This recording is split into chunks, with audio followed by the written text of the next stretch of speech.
రైతన్నలకు అదిరిపోయే good news. ఇకపై ఎకరానికి 9,600 రూపాయలు సబ్సిడీ.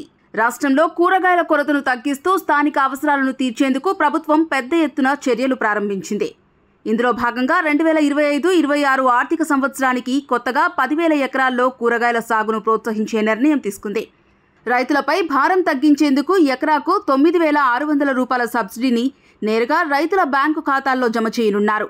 ప్రస్తుతం రాష్ట్రంలో సుమారు 1.35 లక్షల ఎకరాల్లో 14.64 లక్షల టన్నుల కూరగాయల ఉత్పత్తి జరుగుతోంది.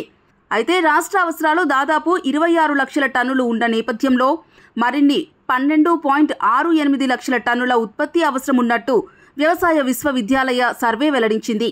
ఈ లోటును పూడ్చేందుకు ప్రతి ఏడాది 10,000 ఎకరాల్లో అదనపు సాగు చేపట్టాలని ప్రభుత్వం లక్ష్యంగా పెట్టుకుంది.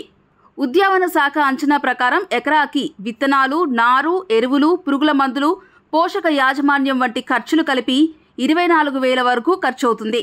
అందులో 40% భాగాన్ని సబ్సిడీగా ఇవ్వాలని ప్రభుత్వం నిర్ణయించడంతో రైతులకు 9,600 రూపాయల వరకు మద్దతు లభిస్తుంది. ఒక్కో రైతు గరిష్టంగా 2.5 ఎకరాల వరకు సబ్సిడీ పొందవచ్చు.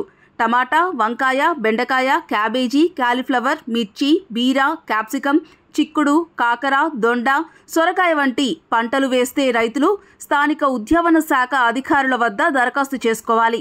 ఎంపికైన తర్వాత సాగు ప్రారంభించిన వెంటనే ఉద్యావన శాఖ గుర్తించిన నర్సరీల నుంచి నారు, విత్తనాలు కొనుగోలు చేస్తే వారికి సబ్సిడీ మొత్తాన్ని నేరుగా ఖాతాలో జమ చేస్తారు.